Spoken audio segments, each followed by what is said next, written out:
Okay, we're going to take one final question, which is from the Philippines, and then we're going to have summaries. Let me also indicate to people who I think will probably be more than interested after this discussion that there's an organization called the International Peace Coalition. The person who convenes that each week is Anastasia Battle, who's here to my left, and I'm going to have her say something about that at the very conclusion. I think there's 1,700 people still with us. All of you are invited, if you are people of goodwill, which we presume many of you to be, to seek us out and become part of that action. So we'll go to the final question, which I mentioned is from Philippines, and it is from Maria Catherine Suba from Radio Mindanao Network. Yes, good afternoon, everyone. It's already 2:57 a.m. here in the Philippines. I am Maria Catherine Suba, a freelance broadcaster. I am a co-host of late Butch Valdez with Itas Valdez in Radio Mindanao Network DZXL, ang ating Katipunan show. My question goes to Mr. Scott Ritter. As a former UN weapons inspector and U.S. Marine intelligence officer, and actually to anyone else who wants to answer, a proxy war is being orchestrated in this part of the world, our country, the Philippines. Our country is actually being used by the U.S. in its intent of war against China. And according to geopolitical analysts, the Philippines will be the next Ukraine. The Philippine President, Ferdinand Marcos Jr., has allowed additional 9 EDCA sites, or more appropriately, 9 U.S. military bases all over the country. The armed forces of the Philippines seem to be following orders from their U.S. counterpart. Drumbeats of war is being heard almost every day. Xenophobia is being propagated on mainstream media. Almost every week, there's an incident of Chinese Coast Guard that water cannons a Philippine vessel at the South China Sea. Do you think a false flag operation can happen here as tensions are getting worse? What do you propose for this to stop? Thank you. Okay.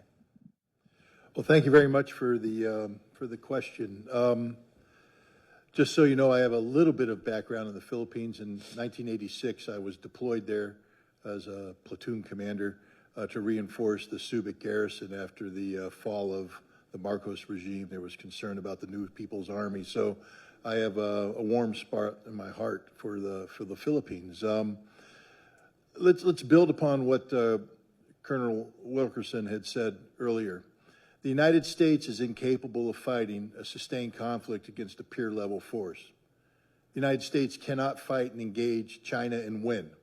We will not beat the Chinese. We cannot beat the Chinese, and we know this, and yet we're using the Philippines to create the conditions of potential conflict with the Chinese. Please understand that for the Filipino people, this is a recipe for disaster. You think America is your friend. So too did the Ukrainian people. And they are dying by the hundreds of thousands. Friends don't let friends die in those quantities. The Ukrainians have been displaced by the tens of millions. Friends don't let friends have their cities destroyed in this manner. Friends don't let friends have families separated, have mothers and children destined to a life of refugee status in perpetual poverty. That's not how friends behave. America has never been the friend of the Ukrainians, and we are not the friends of the Filipinos. We don't like you. If we did like you, we wouldn't be doing this to you. We are using you. You are a tool. Nothing but a tool, and when the tool ceases to be useful, we will discard you. And discard you means usually after a war that devastates you. We are using you to gain some sort of momentary leverage over the Chinese. We will fail. The Chinese will win, and you will be destroyed. End of story. It's high time the Filipino people pressure their government to start sitting down and engaging the Chinese government responsibly. China is not your enemy. China is your neighbor. China is your friend.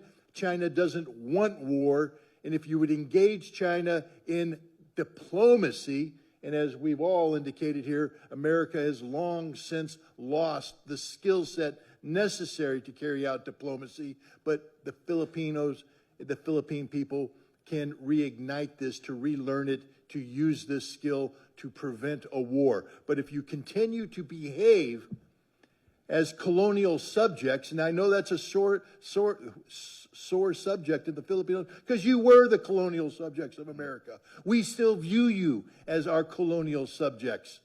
We don't like you. We don't care about you. We just want to use you. Grow up. Grow up and act responsibly. Take control of your own future. America is not here to help you. America is here only to use you until there's nothing left, and then we will discard you on the trash heap of history.